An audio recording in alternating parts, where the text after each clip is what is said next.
সম্প্রতি Iran, Russia ও চীনের জ্যেষ্ঠ কর্মকর্তাদের অংশগ্রহণে তেহরানে এক ত্রিপাক্ষিক বৈঠক অনুষ্ঠিত হয়েছে।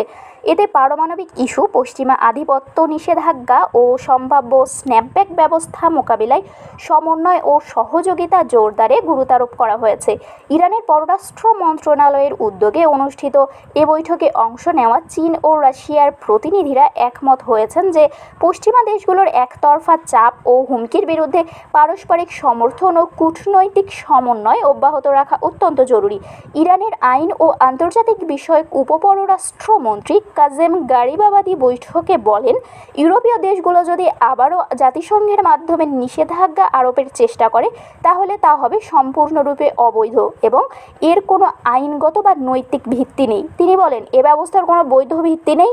যারা চুক্তির প্রতিশ্রুতি রক্ষা করেনি তারা একটি সক্রিয় করার অধিকার হারিয়েছে। বিশেষত 2018 সালে যুক্তরাষ্ট্র একতরফাভাবে পরমাণু চুক্তি থেকে বেরিয়ে যাওয়ার পর।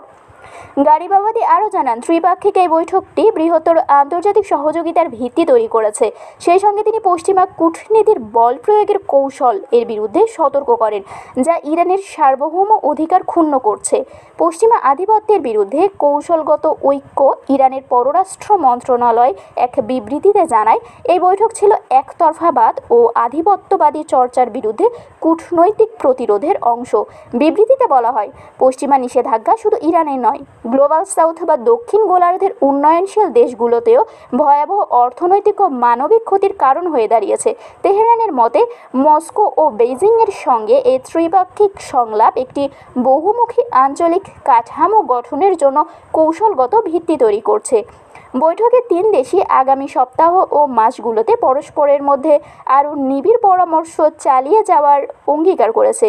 ইউরোপীয় ট্রয়িকার সঙ্গে আসন্ন বৈঠক। এই বৈঠকের পর খুব শীঘ্রই ইস্তাম্বুলে ইরান ও ইউরোপীয় ট্রয়িকা, ফ্রান্স, জার্মানি ও যুক্তরাজ্যের মধ্যে আরেক দফা গুরুত্বপূর্ণ আলোচনা অনুষ্ঠিত হবে।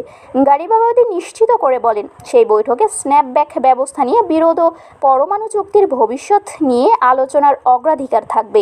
ইরানের পক্ষ থেকে তখন আঞ্চলিক স্থিতিশীলতা রক্ষায় বাস্তবসম্মত প্রস্তাব উপস্থাপন করা হবে বলে আশা করা হচ্ছে। তেহরান স্পষ্ট করে বলেছে, স্থায়ী সমাধানের পূর্ব শর্ত হিসেবে সব নিষেধাজ্ঞা সম্পূর্ণ ও নিঃশর্তভাবে প্রত্যাহার করতে হবে।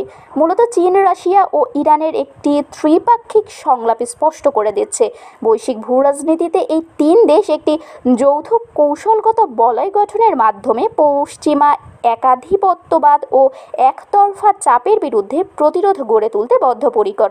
সূত্র, ইরনা ও আল মায়াদিন। শারমিন শিমু, বরেন্দ্র টেলিভিশন। বিশ্বমানের ল্যাপারস্কোপি প্রযুক্তি নিয়ে রাজশাহীতে চালু হয়েছে এলিট কেয়ার হাসপাতাল অ্যান্ড ট্রেনিং ইনস্টিটিউট। এখানে দক্ষ ও অভিজ্ঞ চিকিৎসক দ্বারা সব ধরনের অপারেশন করা হয়।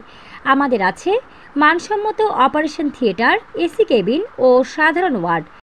বিশ্বমানের ল্যাপারস্কোপি প্রযুক্তি নিয়ে আমরা আছি আপনাদের সাথে। যোগাযোগ, টিবি পুকুর মোড়, লক্ষ্মীপুর, জিপিওর উত্তরে, রাজশাহী।